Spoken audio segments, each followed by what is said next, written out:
Welcome to health five. దగ్గు అనేది అనేక రకాలుగా ఉంటుంటుంది. స్మోక్ చేసే వాళ్ళకి నాగింగ్ కాఫ్ లాగా ఉంటుంటుంది. కొన్ని చల్లటి ఆహార పదార్థాలు తీసుకున్న కొన్ని సందర్భాల్లో కాఫ్ లాంటివి ఉంటుంటాయి. కొంతమందికి ఏ కారణం లేకుండా కొంతకాలం దగ్గు ఎలర్జీ లాగా సిమ్టమ్ లాగా కనిపించవచ్చు. కానీ నవ్వేడేస్ కొంచెం దగ్గు కనిపించినా, శ్వాస ఆడకపోయినా, గొంతు నొప్పి కనిపించినా చాలా భయపడిపోతున్నారు. మరి అది అసలు కరోనా లక్షణం అయితే ఎలా ఉంటుంటుంది, అసలు ఈ కరోనా ఎలా వ్యాప్తి చెందుతుంది, ట్రీట్మెంట్స్ ఎలా ఉంటుంటాయి, ARDS అంటుంటారు, అవేంటి, ఈ వివరాలన్నీ అడిగి తెలుసుకుందాం. శ్రీకర హాస్పిటల్స్ పల్మనాలజిస్ట్ డాక్టర్ మురళి గారిని అడిగి. హలో అండి, వెల్కమ్ టు ది షో. ఈ కాఫ్ అనేది ఒక కరోనా ఇండికేషన్ అయితే ఎలా ఉంటుంది అంటారు? కరోనా వైరస్ ప్రపంచవ్యాప్తంగా ఇప్పుడు ఆల్మోస్ట్ 205 కంట్రీస్లో ఈ కరోనా మహమ్మారి విజృంభిస్తుంది. కరోనా వైరస్ అనేది కొత్త వైరస్ ఏం కాదు, చాలా పాత వైరసే. 2019 డిసెంబర్లో first time corona Wuhan city చైనాలో ఫస్ట్ టైం డిసీజ్ వ్యాప్తి చెందింది. డిసెంబర్లో వచ్చిన తర్వాత జనవరిలో ఫస్ట్ డెత్ కరోనా వల్ల వుహాన్ సిటీలో జరిగింది. దాని తర్వాత కరోనా వుహాన్ సిటీ నుంచి ఆల్మోస్ట్ ఆల్ కంట్రీస్కి స్ప్రెడ్ అయింది. కరోనా వైరస్ అనేది 3 టైప్స్ ఉంటుంది: type A, type B, type C. Type A ఒరిజినల్గా US కంట్రీలో అండ్ ఆస్ట్రేలియాలో ఉండింది. అది వాళ్ళలో కామన్గా they are carriers for that virus. Corona A నుంచి బి వైరస్ దాని నుంచి మ్యూటేషన్ అయ్యి కరోనా బి వైరస్ అనేది వచ్చేసింది. కరోనా బి వైరస్ వల్ల ఎపిడమిక్ స్టార్ట్ అయింది వుహాన్ సిటీ చైనాలో. So any virus, other virus, any virus first start with upper respiratory tract symptoms. Upper respiratory symptoms ఎలా ఉంటాయి అంటే, కరోనా వైరస్కి ఎనీ వైరస్కి సిమ్టమ్స్ ఎలా ఉంటాయి అంటే ఫ్లూ లైక్ సిమ్టమ్స్.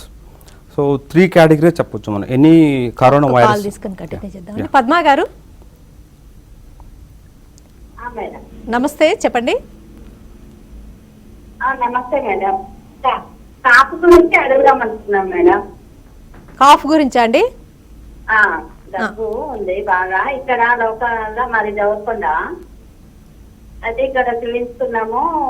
దగ్గు అయితే ఇన్ఫెక్షన్ అని అన్నారు ఎక్స్రే ఇస్తే. అదే ఇప్పుడు టీవీలో యాడ్ చూసి ఫార్మాలజిస్ట్ చూపించుకోరని చెప్పారు. ఇప్పుడు లాక్డౌన్ కదా, అందుకే ఇప్పుడు టీవీలో చూసి సజెషన్ అడుగుదాం అనుకున్నాం. దగ్గు ఎన్ని రోజుల నుంచి ఉందమ్మా? అంటే 3 days అంటే 3 months సార్. ఇక్కడ చూపించుకుంటే తగ్గుతుంది, మళ్ళా లేస్తుంది, మళ్ళీ దగ్గు వస్తుంది, తగ్గుతుంది అన్నట్టు. ఒకసారి మీకు డస్ట్ ఎలర్జీ ఉందమ్మా? డస్ట్ ఎలర్జీ ఉందా మీకు? డస్ట్ ఎలర్జీ ఉందా? డస్ట్ ఎలర్జీ దగ్గుతుంది సార్. కాదమ్మా, డస్ట్ పడకపోవడం అట్లా ఏమైనా ఉంటుందా అండి? దుమ్ము తగిలినప్పుడు, ఏదైనా డస్టింగ్ ఇంట్లో ఏమైనా శుభ్రపరిచేటప్పుడు ఎక్కువగా దగ్గు, తుమ్ములు అలాంటివి ఏమైనా ఉంటుంటాయా? తుమ్ములు ఏముండవు కానీ దగ్గు ఉన్నాయి. అది క్రానిక్ కాఫ్ అమ్మా. యూజువల్గా కరోనా వైరస్ రిలేటెడ్ ఇన్ఫెక్షన్స్లో క్రానిక్ కాఫ్ ఉండదు. మోర్ దాన్ 3 months అన్నారు కాబట్టి అది కరోనా వైరస్ కాకపోవచ్చు. ఇతర ఎలర్జీ పరీక్షలు చేయించుకొని నిర్ధారణ చేసుకోవచ్చు. మాది కరోనా వైరస్ డిసీజ్ లేదు అది. నెక్స్ట్ కాల్ చూద్దామండి. హలో హలో నమస్తే మేడం. నమస్తే అండి, చెప్పండి. అదే డాక్టర్ గారితో మాట్లాడదామని, కరోనా టైంలో ఎటువంటి ఫుడ్ తీసుకోవాలి, ఏంటి దాని ప్రికాషన్స్ అది ఒకసారి అడుగుదామని. సో కరోనా వైరస్ డిసీజు బేసికల్గా ఇమ్యూనిటీ డిపెండెంట్ అండి. Almost 80% of people corona virus disease ఉన్నా కానీ లక్షణాలు తక్కువ ఉండి ఆటోమేటిక్గా తగ్గిపోతుంది. దానికి కారణం good immunity. Good immunity maintain చేయడానికి బేసిక్ 3 principles అండి. ఒకటి గుడ్ డైట్. మంచి డైట్ అంటే మీకు అన్ని ప్రోటీన్స్, విటమిన్స్, అన్ని ఫ్రూట్స్ ఉండేవి చూసుకోవాలి. తర్వాత good sleep, minimum 7 hours sleep ఉండాలి. తర్వాత గుడ్ ఎక్సర్సైజ్. ఇప్పుడు లాక్డౌన్ ఉంది కాబట్టి ఇంట్లో కూడా మీరు ఎక్సర్సైజ్ చేసుకోవచ్చు, కార్డియో ఎక్సర్సైజ్. ఈ 3 ఫాలో అయితే ఇమ్యూనిటీ మెయింటైన్ అవుతుంది. దట్ సరిపోతుందండి. మనోహర్ గారు కాల్. మనోహర్ గారు హలో. మేడం. మనోహర్ గారు నమస్తే, చెప్పండి. నమస్తే అండి. ఒక 10 days నుంచి లైట్ గా కఫ్ వస్తుంది మేడం. హలో, చెప్పండి చెప్పండి మనోహర్ గారు. ఎస్, లైట్ కఫ్ వస్తుంది మేడం. నేను టాబ్లెట్స్ యూజ్ చేసాను, తగ్గింది. కాకపోతే అప్పుడప్పుడు కొంచెం ఊపిరి ఆడట్లేదు మేడం. కొంచెం గాలి తీసుకోవడం భారంగా అనిపిస్తుంది. నైట్స్ ఎక్కువ అనిపిస్తుంది అలాగా. సో దీనికి ఏమైనా రిలేషన్ ఏం చెప్పగలరా అని కాల్ చేస్తాను. సరే, మీకు కరోనా వైరస్ వచ్చిన వారితో ఎవరైనా కాంటాక్ట్ ఉందా మీకు? లేదు సార్. ఫారెన్ ట్రావెలింగ్ చేసినారా? No sir. లేదు. సో రీసెంట్గా హాస్పిటల్లో వెళ్ళి రావటం, పేషెంట్ చూడటం కోసం జరిగిందా? లేదండి. లేదు. ఓన్లీ దగ్గు వచ్చి తక్కువ అయిపోయింది కదా?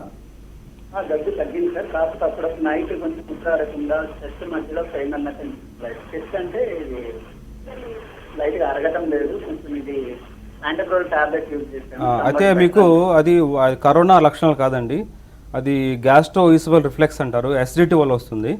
నైట్ టైం కొంచెం ఆయాసం లాగా ఉండటం, ఛాతీలు పట్టేయటం అనేది గ్యాస్ట్రో ఇంటాలరెన్స్ కలిసి చూపించుకోండి. అది కరోనా లక్షణం కాదు. నెక్స్ట్ కాల్ చేద్దాం. హలో హలో, నమస్తే, చెప్పండి లక్ష్మి గారు. మేడం. అరే నమస్తే మేడం, నాకు బాగా దగ్గు ఎక్కువగా ఉంది. చెప్పండి. నమస్తే మేడం. చెప్పమ్మా. ఎన్ని రోజుల నుంచి ఉందండి కాఫ్? నాకు 1 వీక్ నుంచి ఉందండి. ఓకే. దగ్గుతో పాటు ఆయాసం ఉందమ్మా? అదేం లేదు, జ్వరం ఉందా? దగ్గే ఎక్కువగా వస్తుంది బాగా. జ్వరం ఉందమ్మా? జ్వరం ఏం లేదండి. జలుబు?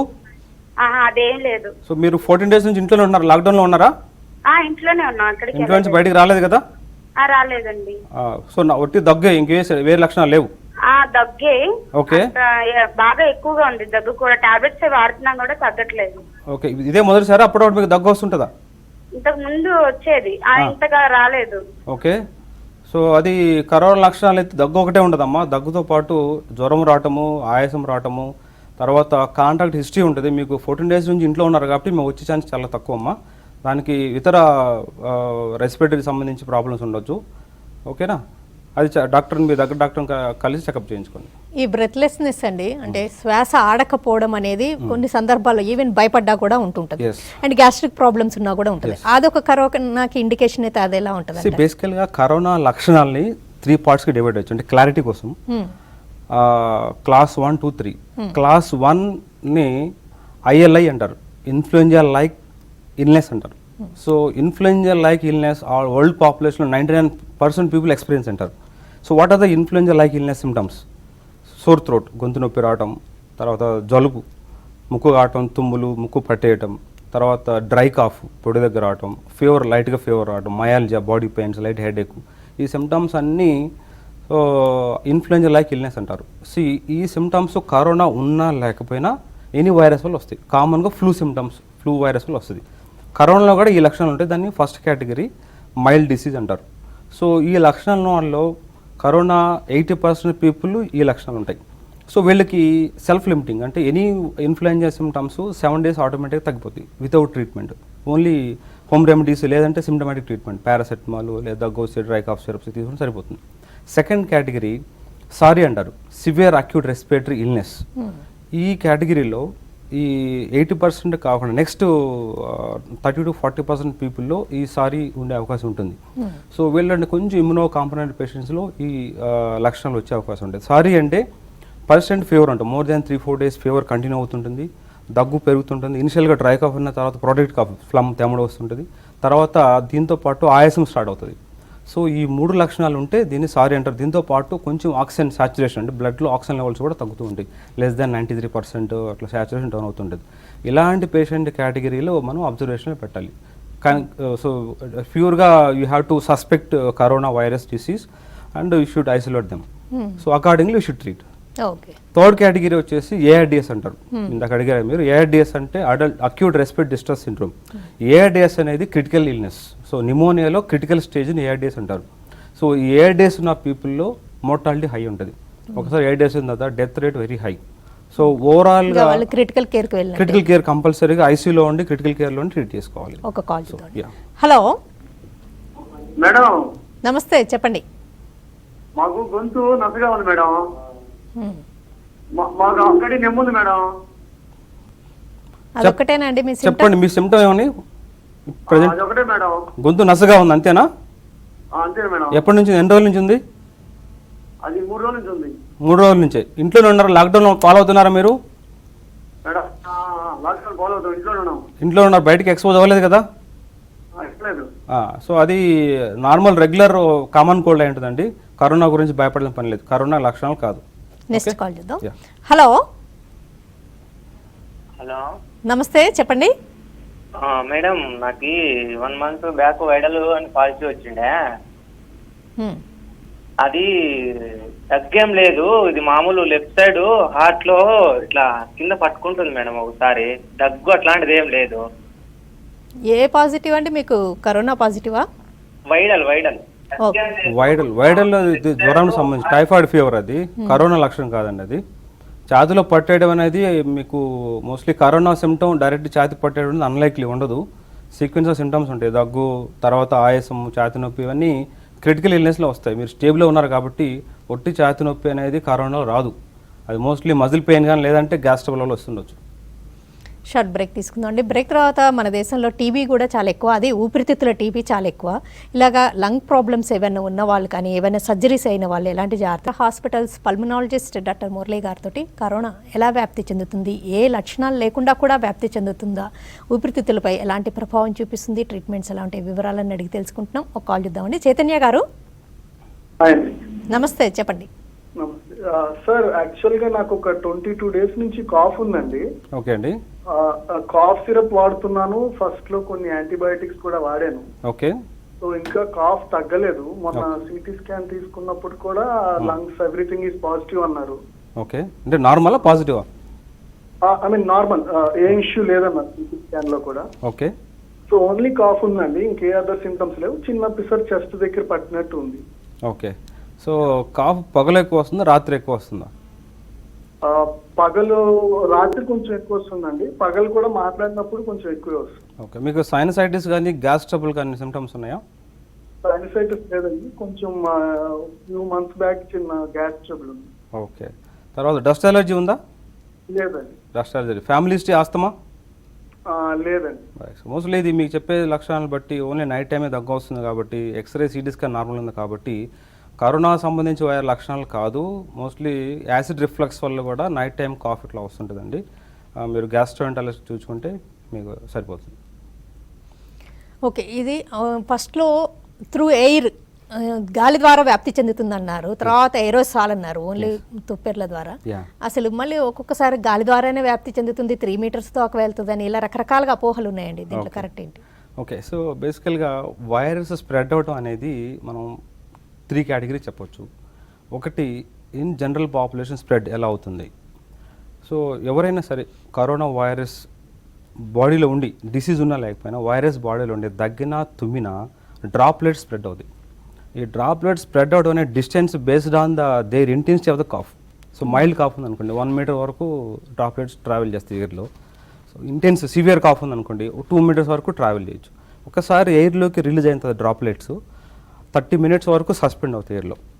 30 minutes తర్వాత సెటిల్ అవుతాయి. సరౌండింగ్ సర్ఫేస్ ఏముంటే సరే, అది టేబుల్స్ కానీ, చైర్స్ కానీ, గ్రౌండ్ కానీ, ఎక్కడైనా సరే సర్ఫేస్ మీద సెటిల్ అయిపోతాయి. ఈ సస్పెండ్ అయిన టైంలో లేదంటే దగ్గినప్పుడు డైరెక్ట్గా పర్సన్ మాస్క్ లేకుండా ఉన్నా కానీ డైరెక్ట్గా స్ప్రెడ్ అయ్యే ఛాన్స్ ఉంటుంది. దీన్ని డ్రాప్లెట్ స్ప్రెడ్ అంటారు. డైరెక్ట్గా అక్కడ నుంచి ఇన్హేల్ చేస్తే సో వాళ్ళకి త్రూ రెస్పిరేటరీ ట్రాక్ లంగ్స్ నుంచి బాడీలోకి వచ్చే అవకాశం ఉంటుంది. అది 1 type ఆఫ్ స్ప్రెడ్. సెకండ్ది సర్ఫేస్ ఇన్ఫెక్షన్. సో అక్కడ కాఫ్ చేశాడు పేషెంట్, మనుషులు ఎవరు లేరు, కానీ ఆ వైరస్ ఆ డ్రాప్లెట్స్ నుంచి సర్ఫేస్ మీద సెటిల్ అయిపోతుంది. ఆ సర్ఫేస్ని టచ్ చేసిన ఆ ఏరియాలో మనం ఉన్నా సో ఆటోమేటిక్గా హ్యాండ్స్ నుంచి మన ఫేస్ మీదకి హ్యాబిచువల్గా నోస్, ఐస్, ఫేస్ మీద పెట్టేసుకుంటాం. అక్కడ నుంచి వైరస్ రెస్పిరేటరీ ట్రాక్ ద్వారా ఎంటర్ అయిపోతుంది. అది సెకండ్ టైప్ ఆఫ్ ట్రాన్స్మిషన్. కామన్గా ఈ 2 అవుతుంటాయి. ఒకటి droplet spread, direct spread. Droplet అనేది always person to person immediately అవుతుంది. సర్ఫేస్ ఇన్ఫెక్షన్ అనేది నాట్ పర్సన్ టు పర్సన్. ఒకసారి కాఫ్ పర్సన్ చేసిన తర్వాత any time it can spread. But virus అనేది సర్వే అవ్వడం అనేది ఆ సర్ఫేస్ మీద depending on their local situation and temperature.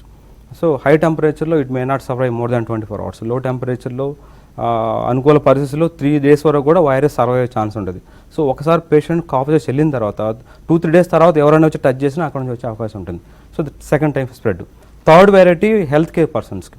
Health care పర్సన్స్లో aerosol generative procedures, suppose pulmonologist bronchoscopy చేస్తున్నప్పుడు, ఏదైనా ప్రొసీజర్ చేస్తున్నప్పుడు డైరెక్ట్గా పేషెంట్ నుంచి ఏరోసాల్ ప్రొడ్యూస్ అయ్యి అది డైరెక్ట్గా హెల్త్ కేర్ పర్సన్స్కి వచ్చే అవకాశం ఉంటుంది. ఇది థర్డ్ కేటగిరీ. ఈ 3 కేటగిరీలో యూజువల్గా స్ప్రెడ్ అవుతుంటుందండి. నిర్ధారించే పరీక్షలు ఏంటి? ఒక్కోసారి ఫాల్స్ నెగిటివ్స్, ఫాల్స్ పాజిటివ్స్ కూడా వస్తుంటాయా? అప్పుడు మళ్ళీ అంటే రిపీటెడ్గా టెస్టులు చేయాల్సి ఉంటుందా? ఓకే, సో మనకి దేర్ ఈజ్ అ క్రైటీరియా, అంటే టెస్టింగ్ కోసం క్రైటీరియా రీసెంట్గా సో ఐసీఎంఆర్ వాళ్ళు ప్రవేశపెట్టారు ఏప్రిల్ 2020. సో ఎవరికి టెస్ట్ చేయాలి? So corona test, basically corona test first test వచ్చేసి సిమ్టమ్స్ వచ్చినప్పటి నుంచి వితిన్ 7 డేస్లో కానీ సస్పెక్ట్ చేస్తుంటే పీసీఆర్ టెస్ట్ ఉంటుంది. అది డైరెక్ట్గా నాసోఫారింజియల్ స్వాబ్ అంటారు. ఒకటి నోస్ నుంచి స్వాబ్ తీసుకోవచ్చు, ఇంకోటి ఫారింగ్స్ నోటి గొంతులో నుంచి స్వాబ్ తీసుకోవచ్చు. దాన్ని పీసీఆర్ టెస్ట్ అంటారు. 7 డేస్ తర్వాత సస్పెక్టెడ్ కేసు 7 డేస్ తర్వాత టెస్ట్ చేయాల్సి వస్తే డైరెక్ట్గా బ్లడ్ శాంపిల్ నుంచి యాంటీబాడీ టెస్ట్ చేసుకోవచ్చు. సో యాంటీబాడీ టెస్ట్ నెగిటివ్ వచ్చింది అనుకోండి, మళ్ళీ పీసీఆర్కి చేసుకుని కన్ఫర్మ్ చేసేసుకోవచ్చు. సో 2 times పీసీఆర్ నెగిటివ్ అంటే you can say it is not disease. So test ఎవరికి చేయాలి, who are the person to test అనేది వెరీ ఇంపార్టెంట్. ఎందుకంటే అందరికీ టెస్ట్ చేసుకుంటూ పోతున్న కిట్స్ సరిపో మనకి. సో ఫస్ట్ కేటగిరీ ఎవరు వస్తారంటే ఇంటర్నేషనల్ ట్రావెల్ చేసి వితిన్ 14 days ఇంటర్నేషనల్ ట్రావెల్ ఉన్న వాళ్ళకి సిమ్టమాటిక్ ఉంటే, అది ఏ కేటగిరీ అయినా కావచ్చు. మీరు 3 కేటగిరీ చెప్పుకున్న symptoms, category 1, 2, 3. So common symptoms వచ్చేసి ILI, influenza like illness. 80% people ఇవి ఉంటాయి కాబట్టి వీళ్ళకి టెస్ట్ కంపల్సరీ చేయాలి. సెకండ్ కేటగిరీ పీపుల్ వచ్చేసి symptomatic close contacts. So disease ఉన్న వాళ్ళకి కన్ఫర్మ్ కేసెస్లో క్లోజ్ కాంటాక్ట్స్, రిలేటివ్స్ కానీ ఎవరైనా సరే కాంటాక్ట్ ఉన్న వాళ్ళకి సిమ్టమ్స్ ఉంటే వాళ్ళకి టెస్ట్ చేయాలి ఇమీడియట్గా. థర్డ్ కేటగిరీ వచ్చేసి all health care workers which are symptomatic. Symptomatic means any kind of symptoms, ILI, influenza like illness ఉన్నా సరే, ఇన్ఫ్లుయెంజా అంటే general cold and cough, fever, flu likes. So flu like symptoms ఉన్నా కానీ all health care వర్కర్స్కి test చేయాలి. Fourth category symptoms లేకపోయినా సరే all high risk health care persons. So the people especially doctors, nurses, వీళ్ళు who direct dealing with the positive patients, వాళ్ళకి asymptomatic patients కూడా test చేయాల్సి వస్తుంది. ఫిఫ్త్ కేటగిరీ వచ్చేసి మనం సిమ్టమ్స్ చెప్పుకున్నాం కదా, second category severe acute respiratory illness, ఆ పేషెంట్స్కి కంపల్సరీగా టెస్ట్ చేయాలి. ఫస్ట్ కేటగిరీ పేషెంట్స్ కూడా కాంటాక్ట్ హిస్టరీ ఉంటే టెస్ట్ చేయాలి. సో ఈ ఆల్ కేటగిరీలో టెస్ట్ కోసం we have to select this kind of people.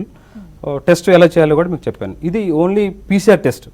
Other టెస్ట్లు ఇంకేముంటాయి సిమ్టమాటిక్గా based on symptoms we discussed. Okay, ఒక్క కాల్ చేసి కంటిన్యూ చేద్దాం. స్వర్ణ గారు, నమస్తే. స్వర్ణ గారు చెప్పండి. నమస్తే నమస్తే అండి. చెప్పమ్మా. హలో, నమస్తే అండి. నమస్తే అమ్మా, చెప్పమ్మా. నాకు పిడిదెబ్బ వస్తుందండి, రాత్రిపూట పడుకున్నప్పుడే వస్తుందండి. అది పగలు మాత్రం అసలు రాదండి, నైట్ టైం బాగానే వస్తుందండి. గుట్టకే బాగా నాకు డ్రై అయిపోతుందండి, గుంతంతా డ్రై అయిపోయి గుట్టకేయాలనిపిస్తుందండి. ఓన్లీ రాత్రుల్లో దగ్గు వస్తుంది, రాత్రుల్లో పొడి దగ్గు వస్తుంది అంతేనా? ఎన్ని రోజుల నుంచి ఉందమ్మా? పిడిదెబ్బ వస్తుందండి. ఎన్ని రోజుల నుంచి ఉందమ్మా? ఎన్ని రోజుల నుంచి ఉంది? ఒక 20 రోజుల నుంచి వస్తుందండి. 20 రోజుల పై నుంచి. ఇది మొదటిసారి మీకు అప్పుడప్పుడు వస్తుంటుంది ఇట్లా? ఇదివరకు కూడా అప్పుడే వచ్చింది రండి, ఇప్పుడు ఇది కంటిన్యూస్ గా వస్తుందండి 20 రోజుల నుంచి. ఓకే, మీకు సైనసైటిస్ ఉందమ్మా ఇంతకుముందు? అదేమి లేదు కదండి, నాకు ఒంటి మీద అక్కడక్కడ ఇచ్చింగ్ ప్రాబ్లం ఉంటే నేను ఆల్రెడీ మందులు వాడుతున్నానండి. Okay okay okay. Gas trouble ఉందా? ఎసిడిటీ గ్యాస్ ట్రబుల్ ఉందా? అది లేదండి, హార్ట్ ప్రాబ్లం ఉందండి. హార్ట్ ప్రాబ్లం ఉందమ్మా? అంటే హార్ట్ లో లీకేజ్ ఉందండి. ఓకే, మీ వయసు ఎంతమ్మా? మీ ఏజ్ ఎంత? నాకు 61 అండి. 61? అవునండి, 61. ఓకే, హార్ట్ ప్రాబ్లమ్స్ ఉన్నా కానీ నైట్ టైం దగ్గు వస్తుంటుందమ్మా. పొడి దగ్గు పడుకున్నప్పుడు ఎస్పెషల్లీ, దగ్గుతో పాటు ఆయాసం ఉన్నా లేకపోయినా నైట్ టైం దగ్గు వస్తుంటుంది కామన్గా. సో హార్ట్ కార్డియాలజిస్ట్ని కలిస్తే మీకు క్లారిఫికేషన్ దొరుకుతుందమ్మా. కరోనా లక్షణాలు కాదు ఇవి. ఒక్కోసారి గ్యాస్ట్రిక్ ప్రాబ్లమ్స్ ఉన్నా లేకపోతే రిఫ్లెక్స్ లాగా ఉన్నా కూడా దగ్గు వస్తుంది అంటారు కదంటే, ఆ కాఫ్ ఎలా ఉంటుంది? అది యూజువల్గా ఏంటంటే పోస్ట్ ప్రాండియల్, ఏదన్నా స్పైసీ ఫుడ్ తీసుకున్న తర్వాత యాసిడ్ రిఫ్లెక్స్ వచ్చేసి దగ్గు వస్తుంది. తర్వాత especially night time nocturnal cough అంటారు. డే అంతా బాగానే, నైట్ టైం పడుకున్నప్పుడు అది యాసిడ్ రిఫ్లెక్స్ నుంచి ఈసోఫాగస్ నుంచి గొంతులోకి యాసిడ్ వచ్చేసి దగ్గు వచ్చేస్తుంది. దాన్ని రిఫ్లెక్స్ ఈసోఫాగైటిస్ అంటారు. సో జీఆర్డి అంటారు, chronic gastro oesophageal reflex disease అంటారు దాన్ని. ఓకే, దానివల్ల దగ్గు వస్తుంది కానీ అదర్ రెస్పిరేటరీ సిమ్టమ్స్ ఏమి ఉండవు. కాబట్టి గ్యాస్ట్రోఎంటరాలజీ చూసుకుని ఎండోస్కోప్ చేస్తే అది నిర్ధారణ చేసేయచ్చు. ఓకే, మీరు నిర్ధారించే పరీక్షల గురించి చెప్తున్నారు. పీసీఆర్ టెస్ట్ ఒకటి, స్వాబ్ టెస్ట్ ఒకటి కూడా అవసరం. So swab nothing but PCR. మనం స్వాబ్ తీసేసి 2 ప్లేస్లో స్వాబ్ తీస్తాం. ఒకటి నేసల్ స్వాబ్, ఇంకోటేమో ఓరోఫారింజియల్, నోట్లో నుంచి తీస్తారు. సో ఈ 2 స్వాబ్స్ కంపల్సరీగా 2 టెస్ట్ చేయాల్సి వస్తుంది. ఆ టెస్ట్ నేమే పీసీఆర్. పీసీఆర్ అనేది direct antigen detection, direct virus detect చేయొచ్చు. అది విత్ ఇన్ 7 days అయితే you should do that. More than 7 days symptoms ఉన్నాయి, మోర్ దాన్ 7 days అంది ఆల్ సస్పెక్టెడ్ కేసెస్కి 7 days తర్వాత అయితే యాంటీబాడీ టెస్ట్ చేసి సరిపోతుంది. ఎందుకు యాంటీబాడీ టెస్ట్ అంటే బ్లడ్ టెస్ట్, స్వాబ్ తీయాల్సిన అవసరం లేదు, రిస్క్ తక్కువ, తీసే వాళ్ళ ల్యాబ్ టెక్నీషియన్ రిస్క్ తక్కువ ఉంటుంది, లో కాస్ట్ ఉంటుంది. కాబట్టి యాంటీబాడీ టెస్ట్ ఫస్ట్ చేసుకొని స్ట్రాంగ్లీ సస్పెక్ట్ చేస్తున్నారు, యాంటీబాడీ నెగిటివ్ వచ్చింది, still you should do PCR test. ఈ యాంటీబాడీ టెస్ట్ నెగిటివ్ వస్తే, పీసీఆర్ టెస్ట్ కూడా నెగిటివ్ వస్తే you can say it is not corona virus. Okay అట్లా. ఓకే. నవేడేస్ ట్రీట్మెంట్లో కొత్తదనాలు అంటున్నారండి, అవి ఎంతవరకు అవైలబుల్ ఉన్నాయి, ఏంటి అసలు? సో బేసిక్గా కరోనా వైరస్ ట్రీట్మెంట్ అనేది బేస్డ్ ఆన్ ద సిమ్టమ్స్ అండి. ఫస్ట్ 3 categories మనం ఎక్స్ప్లెయిన్ చేస్తున్నాం. ఫస్ట్ కేటగిరీ ఇన్ఫ్లుయెంజా లైక్ ఇల్నెస్లో 80% of people will have influenza like illness. వీళ్ళకి స్పెసిఫిక్ ట్రీట్మెంట్ అవసరం లేదు, హోమ్ బేస్డ్, హోమ్ ఐసోలేషన్, స్ట్రిక్ట్గా 14 days హోమ్ ఇంట్లో ఉంటే సరిపోతుంది, సెల్ఫ్ లాక్డౌన్. సో వాళ్ళకి ఎవరు చెప్పాల్సిన అవసరం లేదు, కాంటాక్ట్ హిస్టరీ ఉండి వాళ్ళకి తెలిసిపోతుంది, వాళ్ళని కలిసారా ట్రావెల్ చేసారా వాళ్ళకి తెలిసిపోతుంది, వాళ్ళ పని వాళ్ళు ఐసోలేట్ అయితే అంతవరకు మనం స్ప్రెడ్ని ఆపేయచ్చు. సెకండ్ కేటగిరీలో సారీ అని చెప్పుకున్నాం కదా, సివియర్ అక్యూట్ రెస్పిరేటరీనెస్, వీళ్ళకి డెఫినెట్గా హాస్పిటల్ చేయాల్సి వస్తుంది. సో ఐసీయూ కానీ ఎర్ఎల్స్ ఐసోలేట్ సపరేట్ వార్డులో అడ్మిట్ చేసేసి సిమ్టమ్స్ని వరుస అవుతున్నాయి అంటే థర్డ్ కేటగిరీకి వెళ్తానో లేదో అబ్జర్వ్ చేయాలి. వాళ్ళకి బేసిక్ ట్రీట్మెంట్ సరిపోతుంది, అంటే సిమ్టమాటిక్. తర్వాత ఆక్సిజన్ తగ్గితే oxygen supplementation. Secondary infection, some times any viral disease వచ్చిన తర్వాత బ్యాక్టీరియా సెకండరీ ఇన్ఫెక్షన్ వస్తుంది, వాళ్ళకి యాంటీబయాటిక్ వాడటం, ఇట్లాంటి సిమ్టమాటిక్ ట్రీట్మెంట్ ఇచ్చి అబ్జర్వేషన్ చేయాలి. 14 days వాళ్ళని అబ్జర్వ్ చేసేసి 14 days తర్వాత టెస్ట్ చేయాలి. టెస్ట్ కూడా 2 times 2 consecutive daysలో 2 times PCR test చేసి పీసీఆర్ టెస్ట్ నెగిటివ్ వస్తే can discharge. Second category. Third category డెఫినెట్గా క్రిటికల్ ఇల్ పేషెంట్. సో వాళ్ళకి డెఫినెట్గా పాజిటివ్ వస్తుంది, పాజిటివ్ వచ్చిన తర్వాత వాళ్ళ అవుట్కమ్ అనేది వెరీ బ్యాడ్ ఉంటుంది, డెఫినెట్గా వాళ్ళకి వెంటిలేటర్ అవసరం పడుతుంది. వీళ్ళని ARDS అంటారు. ARDSలో 2 types ఉంటాయండి. So type L, type H అని ఉంటుంది. ఈ టైప్ L అంటే లో లంగ్ డిస్ట్రక్షన్, కంపేర్డ్గా లంగ్ డిస్ట్రక్షన్ తక్కువ ఉంటుంది కానీ ఆక్సిజన్ బాగా తగ్గిపోతుంది. వీళ్ళకి ఓన్లీ ఆక్సిజన్ సప్లిమెంట్ చేసి వాళ్ళని ఐసోలేట్ చేసేసి అబ్జర్వ్ చేసేసి వాళ్ళు టైప్ H వెళ్ళకుండా ఉండగలిగితే అక్కడి నుంచి వాళ్ళు రికవర్ అయ్యే ఛాన్స్ ఉంటుంది. సమ్ పీపుల్ టైప్ H అంటే హై లంగ్ డిస్ట్రక్షన్, వీళ్ళల్లో ఆక్సిజన్ తగ్గిపోవడంతో పాటు లంగ్ డిస్ట్రక్షన్ ఎక్కువ ఉంటుంది. సో ఈ లంగ్ డిస్ట్రక్షన్ ఉన్న వాళ్ళకి ARDS ప్రోటోకాల్స్ అని ఉంటుంది ట్రీట్మెంట్లో, అది ఐసీయూ ఇంటెన్సివ్ కేర్ స్పెషలిస్ట్కి తెలుస్తుంది. సో ARDS ప్రోటోకాల్ ప్రకారం వాళ్ళు ట్రీట్ చేయాల్సి వస్తుంది. సో ఏడగల్ ట్రీట్ చేసిన తర్వాత వాళ్ళలో మోర్టాలిటీ హై ఉంటుంది. సో ఓవరాల్గా కరోనా వచ్చిన వాళ్ళలో మోర్టాలిటీ 4 to 5%, అంటే 100 మందిలో 4 నుంచి 5 చనిపోయే అవకాశం ఉంటుంది. ఈ చనిపోయే వాళ్ళు కూడా old age people, more than 60-65 years, కోమాబిటీస్ అంటే బీపీ ఉండటం, షుగర్ ఉండటం, దీంతో పాటు chronic respiratory diseases, asthma, COPD, smokers, అంటే ఇంతకుముందు టీబీ గానీ టీబీ లంగ్ సర్జరీస్ అయిన వాళ్ళు ఇంకేమైనా జాగ్రత్తలు తీసుకోవాలి. Any previous lung disease, chronic lung disease అంటే COPD, asthma, chronic bronchitis, bronchiectasis, chronic lung destruction due to old TB వచ్చి లంగ్ డిస్ట్రక్ట్ అయిన వాళ్ళు కూడా రిస్క్ ఉంటుంది. సో వీళ్ళు they are prone for third category అంటే వాళ్ళకి ఫస్ట్ సెకండ్ లేకపోయినా డైరెక్ట్ థర్డ్ కేటగిరీ వెళ్ళిపోవచ్చు, లేదా ఫస్ట్ నుంచి పాస్ అవుతూ థర్డ్ కేటగిరీ వెళ్ళే అవకాశం ఉంటుంది. వీళ్ళకి మోర్టాలిటీ ఎక్కువ ఉంటుంది. జాగ్రత్తలు అంటే ఎవరికైనా ఒకటేనండి, జాగ్రత్తలు అంటే ఐసోలేషన్, కాంటాక్ట్ అవాయిడ్ చేయటం. So that is universal. Disease ఇన్ఫెక్షన్కి మనం ప్రోన్ అవ్వకుండా ఉంటే సరిపోతుంది. That's all, no specific measures. ఓకేనండి. డాక్టర్ మురళి గారు, కరోనా వైరస్ లక్షణాలు ఎలా ఉంటాయి, ఎలా డయాగ్నోసిస్ చేస్తారు, ఆ పీసీఆర్ టెస్ట్ అంటే ఏంటి, వ్యాప్తి చెందకుండా ఎలాంటి జాగ్రత్తలు తీసుకోవాలి, ట్రీట్మెంట్స్ అండ్ టైప్స్, ఇవన్నీ వివరాలు అందించినందుకు థ్యాంక్స్. Thank you.